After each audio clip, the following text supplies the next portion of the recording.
Hello students. आज के हमारे इस वीडियो लेक्चर का टॉपिक रहेगा ग्रेविटेशन। ठीक है, तो स्टार्ट करते हैं अपना चैप्टर ग्रेविटेशन। तो सबसे पहला क्वेश्चन है कि व्हाट इज़ ग्रेविटेशन। ग्रेविटेशन क्या होता है?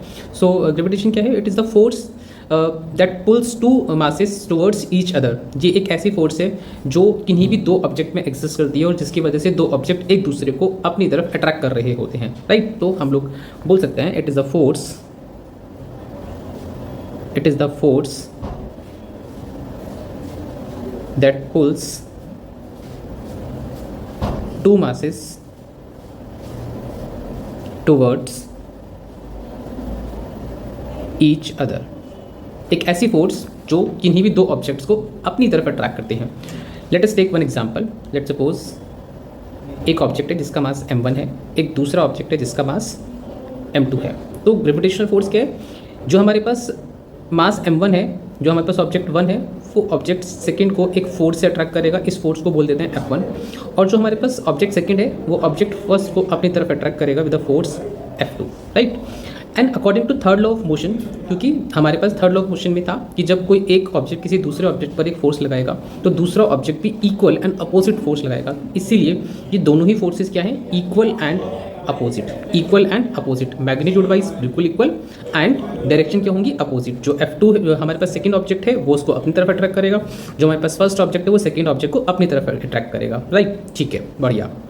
नेक्स्ट क्वेश्चन आता है कि हमारे पास ये जो फोर्स का मैग्नीट्यूड है, ये कौन कौन से फैक्टर पर डिपेंडेंट है? ये तो हम समझ गए कि कोई भी दो ऑब्जेक्ट जो है वो एक दूसरे को अपनी तरफ अट्रैक्ट कर रहे हैं, लेकिन कितनी फोर्स से कर रहे हैं ये जो हमारे पास फोर्स है वो कौन कौन से फैक्टर्स पे डिपेंडेंट रहेगी। ठीक है, तो इसी को लेकर हमारे पास एक न्यूटन ने एक लॉ दिया, that is universal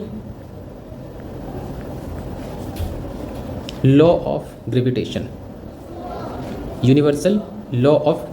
and according to universal law of gravitation, that gravitational force जो हमने अभी ऊपर डिफाइन करी, that gravitational force Fg is directly proportional to the product of their masses, that is m1 into m2 and inversely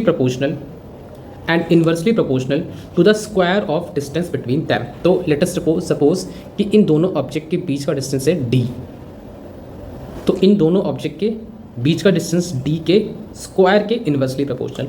अगर हम दोनों proportionality को combine कर दें तो Fg is proportional with m1 m2 upon में d स्क्वायर। राइट, अगर ये प्रोपोर्शनैलिटी का साइन हम हटाएंगे तो एक प्रोपोर्शनैलिटी कांस्टेंट आ जाएगा g m1 m2 अपॉन में d स्क्वायर। तो वो जो ग्रेविटेशनल फोर्स है, that gravitational force depends on their product of their masses and the distance between them. जितना डिस्टेंस आप ज़्यादा करते रहोगे तो ऑब्जेक्ट के बीच में ये फोर्स उतनी ही वीक होती जाएगी। जितना आप मास इंक्रीज करोगे ये हमारे पास जो फोर्स है वो उतना ही इंक्रीज करती रहेगी। बट रिमेंबर दैट दो ऑब्जेक्ट के बीच में जो फोर्स लग रही है वो बिल्कुल इक्वल एंड अपोजिट है। ऐसा नहीं है कि जो हमारे पास जिस ऑब्जेक्ट का मास ज़्यादा होगा वो कम मास वाले ऑब्जेक्ट को ज़्यादा फोर्स से अट्रैक्ट करेगा, और जो कम मास वाला ऑब्जेक्ट है वो ज़्यादा मास वाले ऑब्जेक्ट को कम फोर्स से अट्रैक्ट करेगा। दोनों ही फोर्सेज क्या होंगी? इक्वल एंड अपोजिट होंगी। राइट, और हमारे पास जो जी की वैल्यू है, that is universal law of gravitation, ये पूरे यूनिवर्स में कहीं पर भी इररेस्पेक्टिव ऑफ लोकेशन इसकी वैल्यू सेम रहने वाली है। मून पे चले जाओ, जुपिटर पे चले जाओ, मार्स पे चले जाओ, जी की वैल्यू सेम रहेगी, and which is equals to 6.67 into 10⁻⁻11 newton metre square पर किलोग्राम स्क्वायर। राइट, इसी को हम लोग रीराइट कर सकते हैं जस्ट कैलकुलेशन को ईजी करने के लिए। 20/3 मल्टीप्लाई 10⁻⁻11 न्यूटन मीटर स्क्वायर पर किलोग्राम स्क्वायर। ठीक है, यस। तो ये दो हमारे पास ग्रेविटेशनल फोर्स है वो बिल्कुल इक्वल एंड अपोजिट लगेगी इन बिटवीन टू ऑब्जेक्ट्स। और दूसरी बात क्या कि अगर लेटर सपोज कि हमारे पास एक थर्ड बॉडी दो ऑब्जेक्ट के बीच में आ जाती है, जो दो इंट्रैक्शन हमारे पास जो बाकी जो पहले वाली दो ऑब्जेक्ट्स के बीच में ये जो इंट्रैक्टिव फोर्स थी उस पर कोई इन्फ्लुएंस नहीं होगा। इट मीन्स कि ये फोर्स ना तो मीडियम पर डिपेंडेंट है, और इन बिटवीन अगर एक थर्ड ऑब्जेक्ट अगर दो बॉडीज़ के बीच में आ जाता है तब भी उसके जो ग्रेविटेशनल फोर्स के मैग्नीट्यूड पर कोई भी फर्क नहीं पड़ेगा। राइट, यस, ठीक है। तो ये फोर्सेस सिर्फ और सिर्फ मास पर डिपेंडेंट, और दोनों के बीच में डिस्टेंस कितना है सिर्फ उसी पर ही डिपेंडेंट रहेगी। ठीक, next move on to another topic, that is acceleration due to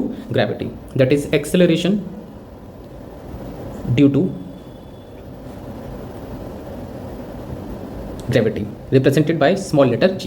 what is acceleration due to gravity? अब जैसे हमने देखा कि दो ऑब्जेक्ट के बीच में हमेशा एक फोर्स एक्सिस्ट करती है, और वही फोर्सेस क्या है? दोनों ऑब्जेक्ट को एक दूसरे की तरफ अट्रैक्ट करती है। उसी को हम लोग ग्रेविटेशनल फोर्स बोल रहे थे।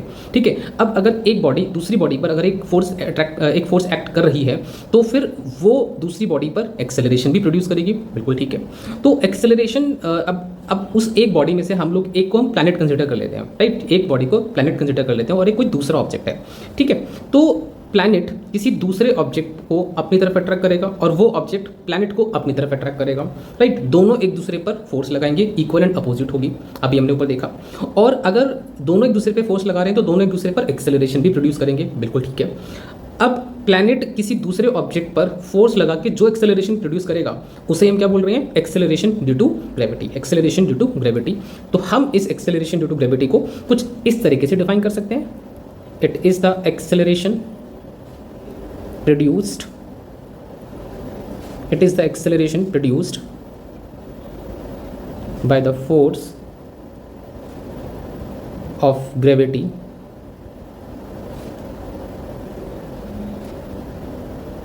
when body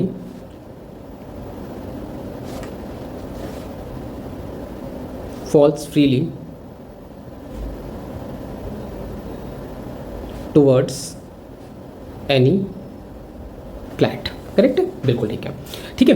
तो अब हम एक बार एक एक्सप्रेशन डिराइव करने की कोशिश करते हैं कि जो एक्सेलरेशन ड्यू टू ग्रेविटी है, ग्रेविटी की वजह से जो एक्सेलरेशन प्रोड्यूस हो रहा है ये कौन कौन से फैक्टर पर डिपेंडेंट है, ठीक है। आओ देखते हैं एक बार।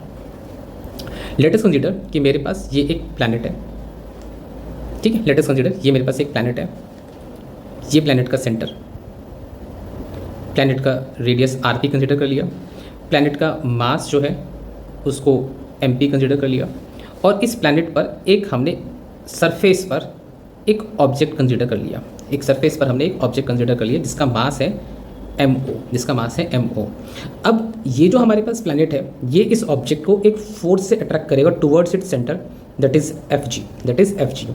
और ये जो FG ग्रेविटेशनल फोर्स है, अभी हमने यूनिवर्सल लॉ ऑफ ग्रेविटेशन में देखा था दैट ये FG इक्वल होगा G into product of their masses, that is MP into mass of object upon में डिस्टेंस का स्क्वायर। अब डिस्टेंस कितना होगा इन दोनों ऑब्जेक्ट के बीच में, डिस्टेंस कितना होगा इन दोनों ऑब्जेक्ट के बीच में, हमारे पास इस ऑब्जेक्ट से लेके सेंटर तक का जो डिस्टेंस है, ऑब्जेक्ट से लेके सेंटर तक का जो डिस्टेंस है वो रेडियस ऑफ प्लैनेट के ही इक्वल है। तो क्या हम डिस्टेंस को लिख सकते हैं RP स्क्वायर, बिल्कुल ठीक है। इक्वेशन नंबर फर्स्ट, जो हमने इक्वेशन नंबर फर्स्ट लिखी वो किसके accordingly, according to universal law of gravitation, according to universal law of gravitation. अब नेक्स्ट हमने सेकंड चैप्टर में that is laws of motion में हमने पढ़ा according to second law of motion, according to second law of motion. अब अगर इस object पर एक फोर्स एक्ट हो रही है तो इस ऑब्जेक्ट पर एक एक्सेलरेशन भी प्रोड्यूस होगा, और एक्सेलरेशन कहाँ प्रोड्यूस होता है, जिस डायरेक्शन में फोर्स हमारे पास एक्ट हो रही है तो इस पर एक एक्सेलरेशन प्रोड्यूस होगा towards the centre of planet, और वो एक्सेलरेशन क्या है, acceleration due to gravity represented by small letter g, बिल्कुल ठीक है। And according to second law of motion जो हमारे पास फोर्स एक्ट हो रही है वो जो एक्सेलरेशन प्रोड्यूस करेगा एक m मास के ऑब्जेक्ट पर, एक m मास के ऑब्जेक्ट पर, तो वो फोर्स इक्वल होगी मास ऑफ एन ऑब्जेक्ट इनटू जो भी उसमें एक्सेलरेशन प्रोड्यूस हो रहा है, ठीक है। इक्वेशन नंबर सेकंड, तो हम फर्स्ट इक्वेशन और सेकंड इक्वेशन को इक्वेट कर सकते हैं, ठीक है। तो on equating equation first and equation second, m0g is equals to GMP MO upon में RP स्क्वायर। यहाँ से m0 से m0 एलिमिनेट हो गया, तो क्या रह गया हमारे पास, G is equals to GMP upon में RP स्क्वायर, दैट्स इट। तो किसी भी ऑब्जेक्ट जो कि किसी प्लैनेट के सरफेस पे रखा होगा उस पर जो एक्सेलरेशन एक्ट हो रहा होगा, उस पर जो एक्सेलरेशन प्रोड्यूस हो रहा होगा, that acceleration is equals to GMP upon में RP square, where MP is a mass of planet and RP is a radius of planet and G is a universal law of universal constant, universal gravitational constant, right, ठीक है। तो अब यहाँ पे हमारे लिए एक इंपॉर्टेंट पॉइंट निकल कर क्या आया कि किसी भी ऑब्जेक्ट पर जो एक्सेलरेशन प्रोड्यूस हो रहा वो एक्सेलरेशन उसके मास पर डिपेंडेंट नहीं है, उसके मास के क्या है, इंडिपेंडेंट है, राइट। आप चेक कर लो, हमारे पास मास ऑफ एन ऑब्जेक्ट क्या हुआ, एलिमिनेट हो गया। इट मींस चाहे ऑब्जेक्ट का मास कुछ भी हो, irrespective of mass of an object acceleration same he produce होगा। ये एक्सेलरेशन सिर्फ प्लैनेट के मास और प्लैनेट के रेडियस पर ही डिपेंडेंट होगा। तो एक इंपॉर्टेंट पॉइंट निकल कर आया हमारे लिए, एक इंपॉर्टेंट पॉइंट निकल कर आया हमारे लिए, that acceleration due to gravity, acceleration due to gravity does not depends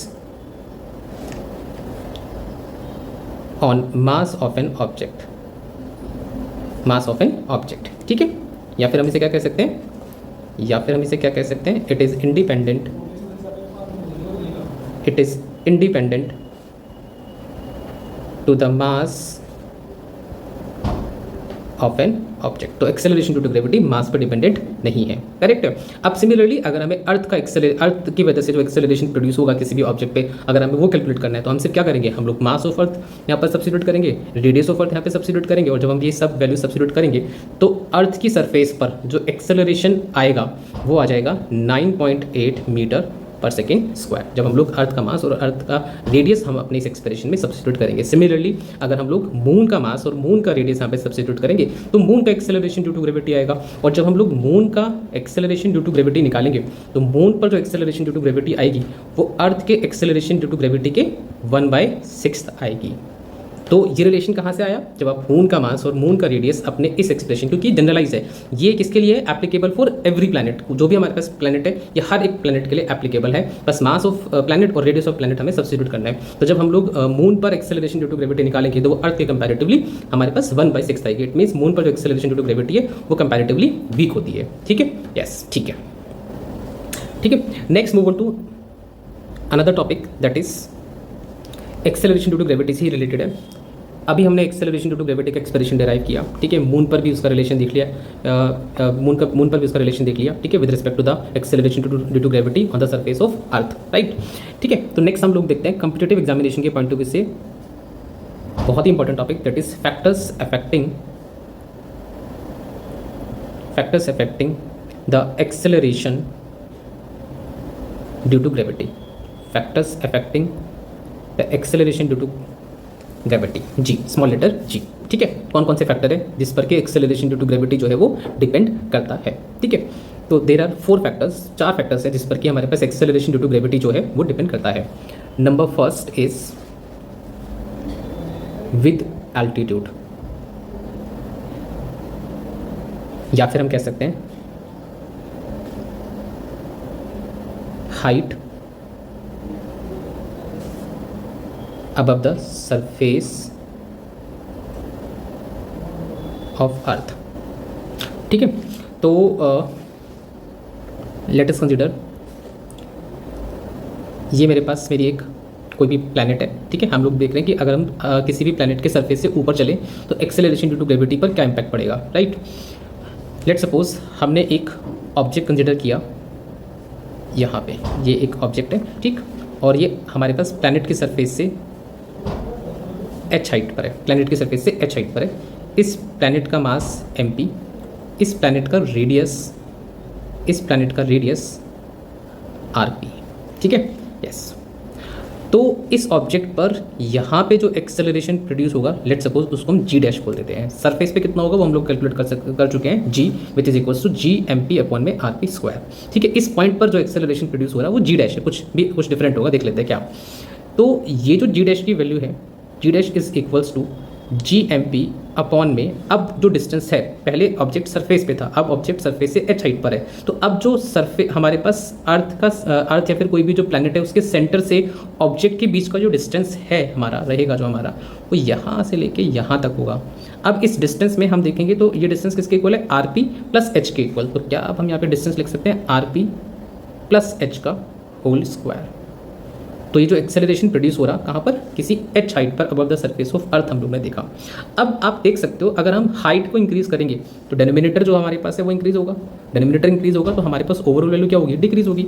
it means जैसे जैसे हम लोग हाइट को इंक्रीज करते हैं वैसे वैसे एक्सेलरेशन ड्यू टू ग्रेविटी क्या होगी, डिक्रीज होती रहेगी। जैसे जैसे आप हाइट को इंक्रीज करोगे वैसे वैसे जो हमारे पास एक्सेलरेशन ड्यू टू ग्रेविटी है वो डिक्रीज करती है। तो एक फर्स्ट फैक्टर हमने देख लिया, with the increases in the height acceleration due to gravity decreases, correct है, बढ़िया, ठीक है, यस। अब हमें अगर लेट सपोज कंपेयर करना है कि जो एक्सेलरेशन ड्यू टू ग्रेविटी किसी हाइट पर है वो सरफेस के कंपैरेटिवली कितनी होगी, तो हमारे पास 2 एक्सप्रेशन है, that is g dash is equals to g rp + h का होल स्क्वायर, ठीक है। किसी हाइट पर जो एक्सेलरेशन प्रोड्यूस हो रहा होगा किसी ऑब्जेक्ट पर, वो acceleration due to gravity g times of rp + h का होल स्क्वायर होगा, ठीक। अगर if h is very very less than rp, अगर जिस हाइट पर हम लोग acceleration due to gravity calculate कर रहे हैं वो हाइट हमारे पास किसी भी प्लैनेट के रेडियस के कंपैरेटिवली बहुत बहुत बहुत कम हो, तो वो जो एक्सेलरेशन ड्यू टू ग्रेविटी होगी it becomes g 1 minus 2h upon में R P, 1 minus 2h upon में आर पी। रिमेंबर दैट ये तभी एप्लीकेबल है अगर हमारे पास जो हाइट है वो रेडियस ऑफ प्लैनेट से बहुत बहुत कम है। अगर हमें नहीं पता कि किस हाइट की वो बात कर रहे हैं तो हम लोग अपने इसी फॉर्मूले के साथ में जाएंगे, ठीक। Yes, and where g is, remember that where g is equals to 9.8 meter per second square. तो ये था हमारे पास कौन सा factor, first factor with the altitude और height above the surface of earth, ठीक है। जो जैसे जैसे आप हाइट के ऊपर चलोगे, सरफेस से ऊपर चलोगे, आपकी एक्सेलरेशन ड्यू टू ग्रेविटी जो है वो डिक्रीज होती चली जाएगी, ठीक है। यस,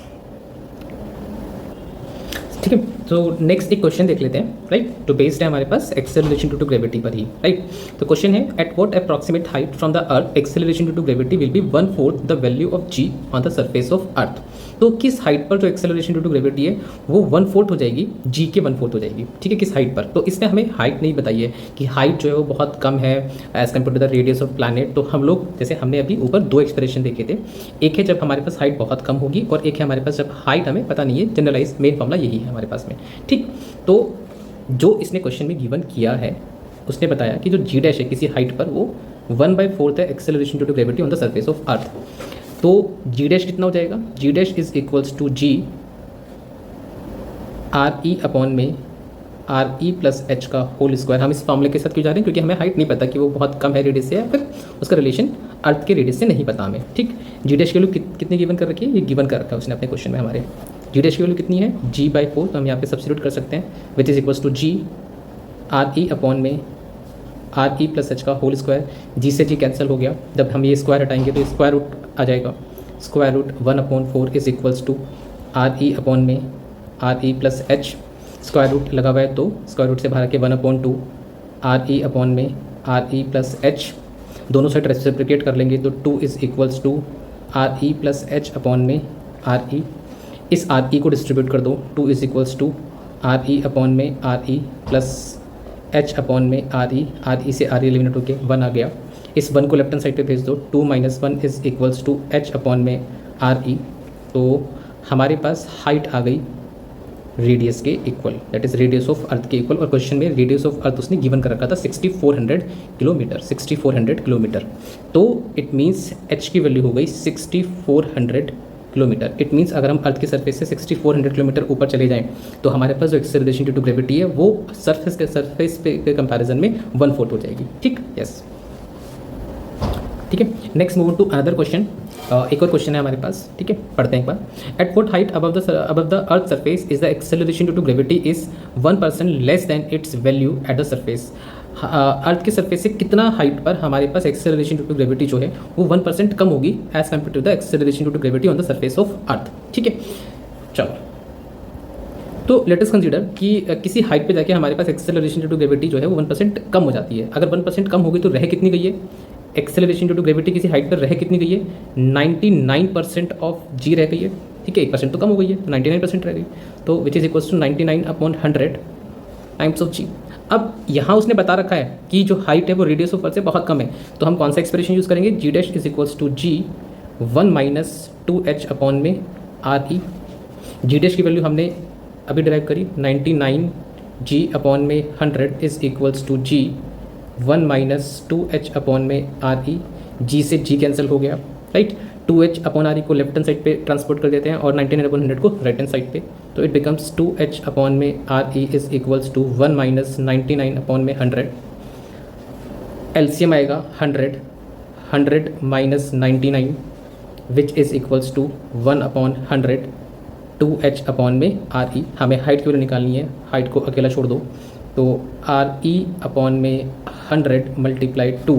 रेडियस ऑफ अर्थ उसने गिवन कर रखा है 6400 अपॉन में 100 × 2। 2 0 से 2 दोनों 0 चली गई, 2 से 64 एलिमिनेट हो गया 32। तो it means height is equals to 32 kilometre. तो अगर आप अर्थ के सरफेस से 32 किलोमीटर ऊपर चले जाओगे तो हमारी एक्सेलरेशन ड्यू टू ग्रेविटी जो है वो 1% डिक्रीज कर जाएगी, ठीक है, फेयर इनफ, ठीक है। Next move on to second factor, ठीक है, अकॉर्डिंग टू डेप्थ। जैसे जैसे हम लोग अकॉर्डिंग टू डेप्थ, जैसे जैसे हम लोग अर्थ की सरफेस से नीचे आएंगे वैसे वैसे एक्सेलरेशन ड्यू टू ग्रेविटी की वैल्यू कैसे इंपैक्ट करेगी उसकी बात कर रहे हैं। तो लेट अस कंसीडर कि मेरे पास ये एक कोई भी प्लैनेट है, अर्थ है, ठीक है, और हम बात कर रहे हैं कुछ इस पॉइंट की, ये हमारे पास सेंटर है, हम बात कर रहे हैं इस पॉइंट की। अब हमारे पास सरफेस से ऊपर नहीं जा रहे, हम सरफेस से नीचे की तरफ आ रहे हैं, डी डेप्थ पे बात कर रहे हैं। जब अर्थ की सरफेस से डी डेप्थ पर आओगे तो हमारी जो एक्सेलरेशन ड्यू टू ग्रेविटी है G dash is equals to G times of 1 minus D upon में रेडियस ऑफ अर्थ हो जाएगा, राइट। ये हमारे पास एक्सप्रेशन जब हम लोग नीचे की तरफ, सरफेस से नीचे की तरफ आ रहे होंगे। अब आप चेक करो, अगर हम डी को इंक्रीज़ करेंगे तो डी जो है वो एक नेगेटिव टर्म में इन्वॉल्व है, तो हमारी नेगेटिव टर्म क्या होगी, इंक्रीज़ कर जाएगी। तो अगर हम डेप्थ बढ़ाएंगे, जैसे जैसे हम नीचे आएंगे डी की वैल्यू इंक्रीज़ करेगी, वैसे वैसे नेगेटिव टर्म क्या होगा, इंक्रीज़ करेगा। इट मीन्स हमारे पास जो जी डैश की वैल्यू है वो हमारे पास कम आएगी। इट मीन्स जैसे जैसे हम लोग क्या करते हैं, डेप्थ इंक्रीज़ करेंगे, as depth increases acceleration due to gravity decreases. तो हम जैसे जैसे अर्थ की सरफेस से नीचे आते हैं acceleration due to gravity decrease करता रहेगा, ठीक है। अब अगर हमारे पास जो डेप्थ है वो क्या हो जाए, आर ई के इक्वल हो जाए। और कब होगा ऐसा, जब हम लोग सेंटर पे पहुंच जाएंगे। जब हम लोग सेंटर पे पहुंच जाएंगे तो acceleration due to gravity at centre is equals to G 1 minus, हम इस डी की जगह पर क्या लिख सकते हैं फिर, आर ई, क्योंकि हम लोग नीचे आते आते आते आते बिल्कुल सेंटर पे पहुंच गए। तो डेप्थ किसके इक्वल हो जाएगा, रेडियस ऑफ अर्थ की ही इक्वल हो जाएगा।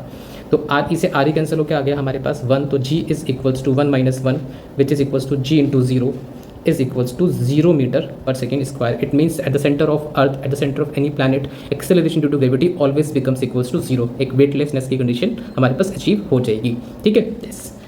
Next move on to third factor. Next move on to third factor, that is shape of earth. Shape of the earth. अर्थ की शेप पर क्या क्या डिपेंडेंसी है एक्सेलरेशन ड्यू टू ग्रेविटी की, ठीक है। अब जैसा हमें पता है कि हमारे पास जो हमारी अर्थ है वो परफेक्ट स्फीयर नहीं है, हमारे पास जो अर्थ है वो परफेक्ट स्फीयर नहीं है, हमारी जो अर्थ है वो थोड़ी सी पोल के पास से थोड़ी सी हमारे पास फ्लैटेंड है, ठीक है, थोड़ी फ्लैट है। तो लेट अस सपोज ये हमारे पास एक्सिस ऑफ रोटेशन है, ठीक है, ये नॉर्थ पोल, ये साउथ पोल एंड ये हमारे पास एक इक्वेटर जो अर्थ को 2 इक्वल हाफ्स में डिवाइड कर रहा होता है, ठीक, इक्वेटर एंड द पोल, या फिर हम एक्सिस ऑफ रोटेशन भी इसे कह सकते हैं, ठीक है, यस। अब जो हमारे पास अर्थ का रेडियस है वो हमारे पास क्या है, वो यूनिफॉर्म नहीं है। अगर हम लोग बात करें पोल के अलोंग जो अर्थ का रेडियस है, पोल के अलोंग जो अर्थ का रेडियस है वो इतना होगा, और जो इक्वेटर के अलोंग अर्थ का रेडियस है उसको आर ई बोल देते हैं, ठीक है। तो हम जैसे इसकी शेप से देख सकते हैं, चेक कर सकते हैं that are P is less than R ई। अगर हम पोल पर एक्सेलरेशन ड्यू टू ग्रेविटी की बात करें तो वो हो जाएगा जी एम पी, हमने एक्सप्रेशन ऑलरेडी ड्राइव किया था, जी एम पी अपॉन में आर पी स्क्वायर। अगर हम इक्वेटर के अलोंग इट मीन्स इस पॉइंट की बात कर रहे हैं हम लोग, जी ई पर हम लोग अगर एक्सेलरेशन ड्यू टू ग्रेविटी देखें तो वो हो जाएगा जी एम पी अपॉन में आर ई स्क्वायर। अब क्योंकि हम ऑलरेडी बात कर चुके हैं कि R P is less than R E square, तो अगर आर पी कम है तो it means it implies that G P is greater than G E. It means pole के अलोंग हमारे पास जो एक्सेलरेशन ड्यू टू ग्रेविटी है वो इक्वेटर के कंपैरेटिवली क्या होगी, ज़्यादा होगी। इट मीन्स अगर हम क्या करें, अगर हम पोल से इक्वेटर की तरफ आएंगे तो हमारी एक्सेलरेशन ड्यू टू ग्रेविटी जो है वो डिक्रीज करेगी, हमारी एक्सेलरेशन ड्यू टू ग्रेविटी जो है वो डिक्रीज करेगी, ठीक है। ये हमारे पास डिपेंडेंसी हो गई। Next move on to fourth factor, that is due to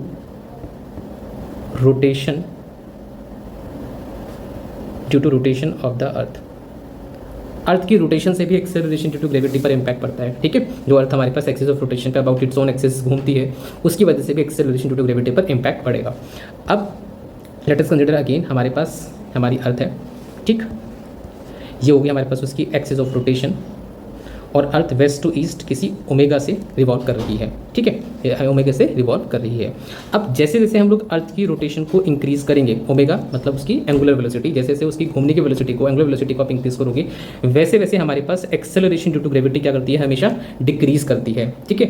वैसे वैसे हमारे पास एक्सेलरेशन ड्यू टू ग्रेविटी क्या करेगी, डिक्रीज करेगी। रिमेंबर दैट अगर हमारी जो अर्थ है अगर वो रोटेशन होना, उसकी अपनी रोटेशन बंद कर दे, वो घूमना बंद कर दे अबाउट इट्स ओन एक्सिस, तो हमारी जो एक्सेलरेशन ड्यू टू ग्रेविटी है अगर वो घूमना बंद करेगी तो क्या होगा, हमारी ओमेगा 0 हो जाएगा, मतलब ओमेगा कम हो गया तो एक्सेलरेशन ड्यू टू ग्रेविटी क्या होगा, इंक्रीज हो जाएगा। तो अगर अर्थ अपनी रोटेशन को बंद कर दे तो हमारी जो एक्सेलरेशन ड्यू टू ग्रेविटी है वो पूरे हर एक पॉइंट पे क्या होगा, इंक्रीज हो जाएगी, ठीक है, यस, ठीक है। Next move on to another topic that is again important is mass है। अब मास क्या होता है, ठीक है, it is the amount of matter, it is the amount of matter,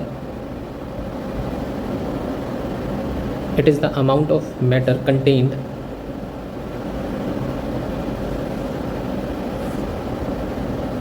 in any object. Amount of matter, mass क्या है, amount of matter है। अब आप अगर किसी भी ऑब्जेक्ट को कहीं और किसी और लोकेशन पे लेके चले जाओगे तो उसका अमाउंट थोड़ी चेंज होगा, वो तो उतना ही है, ठीक है, अमाउंट तो उतना ही रहेगा। तो इसलिए मास हमेशा क्या रहता है, irrespective of its location in the universe always constant, mass always remains constant, mass is always remains constant irrespective of its location in the universe. कहीं पे भी चले जाओ मास कभी चेंज नहीं होगा, ठीक है। हमारा जो मास है, किसी भी हमारा मास हम मून पे चले जाएंगे तो मास में कोई फर्क नहीं पड़ेगा, ठीक। Yes, next is weight, weight W, ठीक है। अब वेट क्या होता है, वेट क्या होता है, हम लोग कई बार कन्फ्यूज हो जाते हैं मास और वेट में कि मास और वेट सेम होता है। नहीं, मास हमेशा कांस्टेंट रहता है इररिस्पेक्टिव ऑफ इट्स लोकेशन, लेकिन वेट क्या है, वेट लोकेशन पर डिपेंडेंट है। जैसे जैसे आप लोकेशन चेंज करोगे वैसे वैसे वेट चेंज हो जाएगा। क्यों हो जाएगा आप समझते हैं एक बार इसको। It is the measure of force of gravity, it is the measure of force of gravity acting on a body. किसी बॉडी पर कितनी फोर्स ऑफ ग्रेविटी एक्ट हो रही है उसे हम क्या बोलते हैं, वेट कहते हैं। फॉर एग्जांपल जैसे हम बात करें कि हमारे पास ये एक ऑब्जेक्ट है, ये हमारा एक प्लैनेट है, इस ऑब्जेक्ट का मास जो है वो MO है, तो इस ऑब्जेक्ट पर एक फोर्स एक्ट हो रही होगी FG, हमने देखा था, ठीक है। तो अभी हमने क्या कहा कि जो वेट है वो क्या है, फोर्स ऑफ ग्रेविटी है, फोर्स ऑफ ग्रेविटी है। तो ये जो हमारे पास वेट होगा FG, वो किसके इक्वल हो जाएगा, m0, क्योंकि ये एक्सेलरेशन प्रोड्यूस करेगा G, m0G।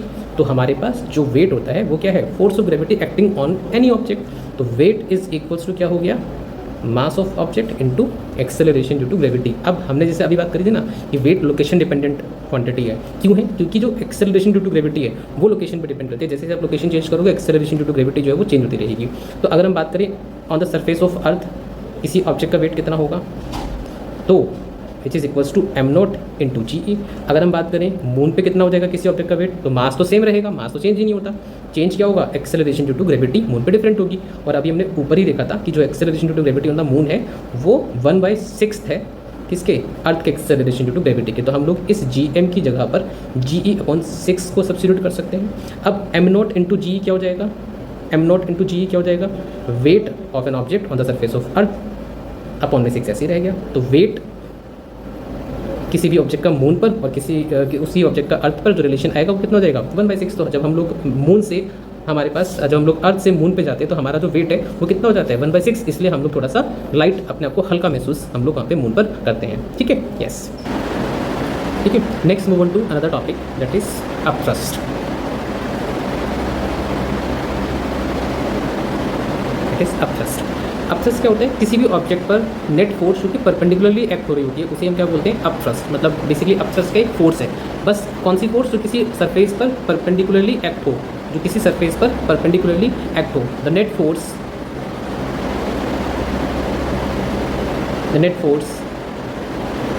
Acting perpendicularly to the surface of any object, to the surface of any object, ठीक है। तो हमारे पास अपथ्रस्ट क्या एक फोर्स ही है जो परपेंडिकुलरली एक्ट हो रही होगी, हम उसे ही क्या बोलेंगे, फोर्स बोलेंगे। अब क्योंकि ये फोर्स है तो इसकी SI यूनिट क्या होगी, न्यूटन होगी हमारे पास। इसकी SI यूनिट क्या होगी, SI unit is Newton. Late us suppose कि हमारे पास ये कोई सरफेस है, लेट अस सपोज कि ये कोई हमारे पास सरफेस है। अब इस सरफेस पर परपेंडिकुलरली जो भी फोर्स एक्ट हो रही होगी उसे हम क्या बोल रहे हैं, अपथ्रस्ट, ठीक है, उसे हम क्या बोल रहे हैं, upthrust. Clear. Next move on to another topic that is pressure. That is pressure P। अब प्रेशर क्या है, प्रेशर भी एक हमारे पास थ्रस्ट फोर्स ही है, बस क्या है, जो हमारे पास यूनिट एरिया पे किसी सरफेस पर एक्ट हो रही होगी उसी थ्रस्ट फोर्स को हम क्या बोलेंगे, प्रेशर बोलेंगे। किसी यूनिट एरिया पर जितनी फोर्स एक्ट हो रही होगी, thrust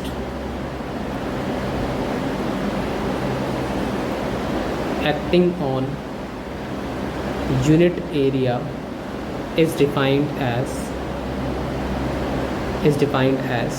pressure, is defined as pressure. अब लेट अस सपोज हमारे पास एक परपेंडिकुलर फोर्स है, लेट अस सपोज हमारे पास एक परपेंडिकुलर फोर्स है 10 न्यूटन, 10 न्यूटन परपेंडिकुलर फोर्स है। तो ये 10 न्यूटन परपेंडिकुलर फोर्स क्या होगी? थ्रस्ट, थ्रस्ट ये एक्ट हो रही 5 मीटर स्क्वायर सरफेस पर, ठीक है। जिस सरफेस पर एक्ट हो रही है उसका जो हमारे पास सरफेस एरिया है वो है 5 मीटर स्क्वायर। तो ये हो गया थ्रस्ट। लेकिन हमारे पास प्रेशर क्या है? यूनिट एरिया पे कितना फोर्स एक्ट हो रहा, परपेंडिकुलर फोर्स कितना एक्ट हो रहा, उसे हम क्या बोल रहे हैं? प्रेशर। तो यूनिट एरिया पे कितना होगा? अगर 5 मीटर स्क्वायर पे 10 न्यूटन है तो 1 metre square that is unit area पे कितना होगा? 10 न्यूटन अपॉन में 5 which comes out to be 2, which comes out to be 2। तो यूनिट एरिया पे जितनी परपेंडिकुलर फोर्स एक्ट हो रही है, यूनिट एरिया पे जितनी परपेंडिकुलर फोर्स एक्ट हो रही है उसी फोर्स को हम क्या बोल रहे हैं? प्रेशर बोल रहे हैं। तो क्या हम कह सकते हैं कि प्रेशर इज इक्वल्स टू, अब आप चेक करो ना, हमने 10 को 5 से डिवाइड किया, अब 10 यहाँ पे क्या है? थ्रस्ट, 5 यहाँ पे क्या है? एरिया। तो pressure is equals to thrust upon में एरिया। अब थ्रस्ट क्योंकि एक फोर्स है तो उसकी एसआई यूनिट क्या होगी? न्यूटन। एरिया की एसआई यूनिट मीटर स्क्वायर, तो प्रेशर की एसआई यूनिट क्या हो गई? Newton per metre square, newton per metre square. Pressure की कुछ और भी यूनिट्स हैं famous, other units of pressure, other units of pressure that is 1 newton metre square is equals to 1 pascal, ठीक। 1 bar is equals to 10⁵ pascal and 1 torr is equals to 133.33 pascal. ये कुछ हमारे पास और भी फेमस यूनिट्स हैं, right, ठीक है। Next move on to another topic, pressure in fluid, pressure in fluids, ठीक है, प्रेशर इन फ्लूइड्स। अब सबसे पहला क्वेश्चन आता है फ्लूइड्स क्या होते हैं, ठीक है। कोई भी सब्सटेंस जिस पे टेंडेंसी हो फ्लो होने की या फिर अपने शेप को चेंज करने की या फिर जो अपने डिफॉर्मेशन को अपोज ना करे, उन सबको हम क्या बोलते हैं? फ्लूइड्स बोलते हैं, ठीक है। उन सबको हम क्या बोलते हैं? फ्लूइड्स बोलते हैं। क्या क्या बताया मैंने? अपनी शेप को चेंज कर सकते हैं कंटेनर के अकॉर्डिंगली, ठीक है। डिफॉर्मेशन को अपोज नहीं करते, टेंडेंसी होती है, फ्लो होने की टेंडेंसी होती है। तो जितने भी आपके लिक्विड हैं और जितने भी आपकी गैसेज हैं, ये सारे क्या हैं? ये सारे फ्लूइड कंसिडर होते हैं, क्योंकि लिक्विड और गैस क्या है? वो अपनी शेप को चेंज कर सकते हैं, अपनी शेप को चेंज होने के लिए या फिर हम कहें डिफॉर्मेशन को अपोज नहीं करते, फ्लो होने की टेंडेंसी है, तो इन सबको हम क्या बोलते हैं? फ्लूइड्स बोलते हैं, करेक्ट है, यस। तो अब जैसे कि कोई सॉलिड है, अब एक सॉलिड किसी सरफेस पे अगर रखा हुआ है तो वो उस पर प्रेशर एक्सर्ट कर रहा है, और क्यों कर रहा है प्रेशर एक्सर्ट? क्योंकि उसका अपना कुछ वेट है, क्योंकि अपना कुछ वेट है तो वो किसी दूसरे सरफेस पर प्रेशर एक्सर्ट करेगा। सिमिलरली जो फ्लूइड्स होते हैं उनका भी अपना वेट होता है, और अपने वेट होने की वजह से वो भी क्या करेंगे? वो जिस भी कंटेनर में है तो उस कंटेनर की वॉल्स पर और उसके हमारे पास जो बॉटम है उस पर क्या करेंगे? प्रेशर एक्सर्ट करेंगे, क्योंकि फ्लूइड का भी क्या होता है? फ्लूइड का भी अपना वेट होता है, क्योंकि फ्लूइड का भी अपना वेट होता है। तो जो भी फ्लूइड अपने वेट की वजह से परपेंडिकुलरली फोर्स एक्सर्ट करेंगे on the wall of the container and the bottom of the vessel या कंटेनर, तो उसे हम क्या बोलेंगे? दैट इज प्रेशर, उसे हम क्या बोलेंगे? प्रेशर, ठीक है, यस। अब लेट सपोज मेरे पास एक कंटेनर है, ठीक है। इस कंटेनर में हमारे पास एक फ्लूइड है,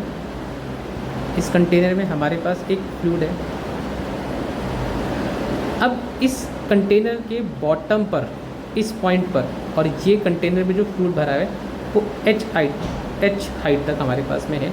इस फ्लूइड की डेंसिटी रो है, ठीक है। तो यहाँ पे जो हमारे पास प्रेशर होगा, इस पॉइंट पे जो प्रेशर होगा वो होगा एटमॉस्फेरिक प्रेशर। इस पॉइंट को ए पॉइंट कंसिडर कर लेते हैं, ठीक है। तो जो ए पॉइंट पे प्रेशर होगा, फ्लूइड की वजह से, वो हो जाएगा P0 plus rho g h, where P0 is atmospheric pressure, rho is density, g is acceleration due to gravity and h is a height जहाँ तक हमारे पास फ्लूइड भरा हुआ है किसी भी कंटेनर पे, ठीक है। तो फ्लूइड के अंदर जो प्रेशर है वो कौन कौन से फैक्टर पे डिपेंड कर रहा है? Density of fluid, density of fluid पर डिपेंड कर रहा है,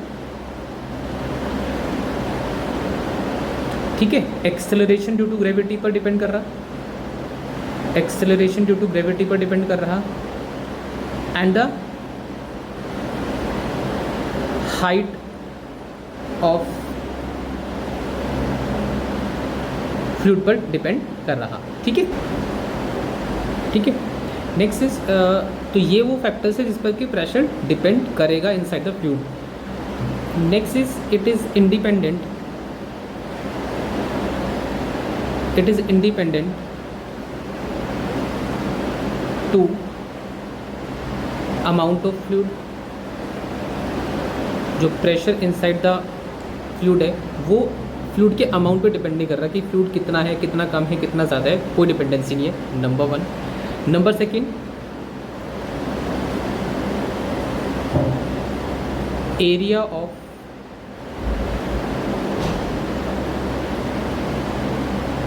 number second shape of the container.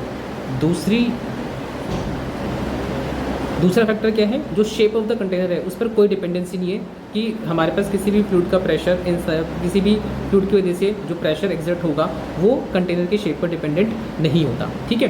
For example मेरे पास 3 कंटेनर है, फॉर एग्जांपल मेरे पास 3 कंटेनर है, ठीक है।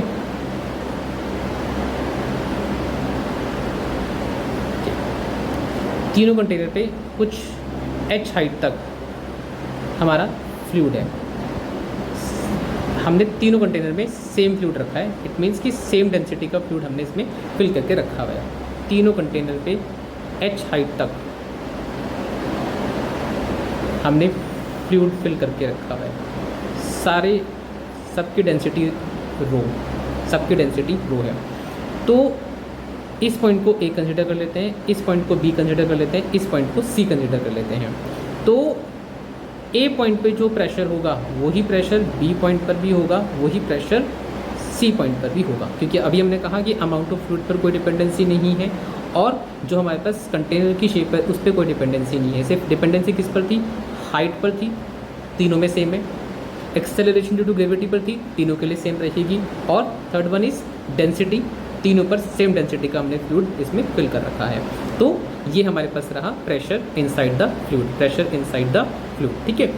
Next topic is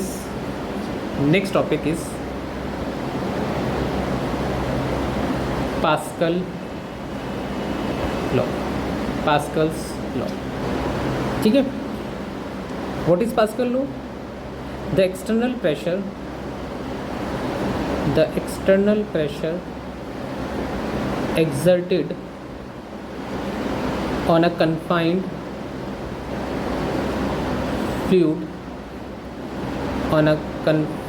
fluid at rest is transmitted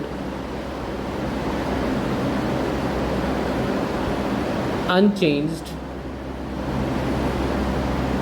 and equally in all direction। जो भी हम लोग एक्सटर्नली किसी फ्लूइड पर प्रेशर एग्जर्ट करते हैं वो हर एक डायरेक्शन पे बिना चेंज हुए इक्वली ट्रांसमिट होती है। That is the Pascal law, ठीक है। Yes, next move on to another topic, ठीक है। So next topic is buoyant force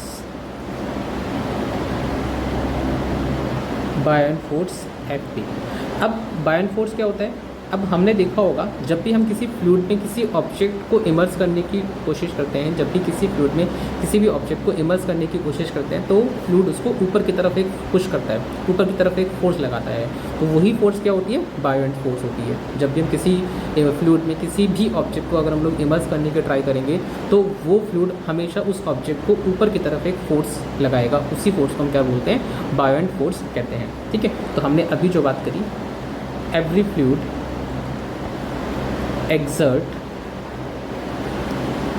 an upward force on a body immersed in it, ठीक है। और ये जो अपवर्ड फोर्स है, ये जो अपवर्ड फोर्स है, इसी अपवर्ड फोर्स को हम क्या बोलते हैं, बायोएंट फोर्स बोलते हैं। अब इसका कॉज क्या होता है, ये जो हमारे पास फ्लूइड ऊपर की तरफ एक फोर्स लगा रहा है, उसका कॉज क्या है, कॉज ऑफ बायोएंट फोर्स क्या है,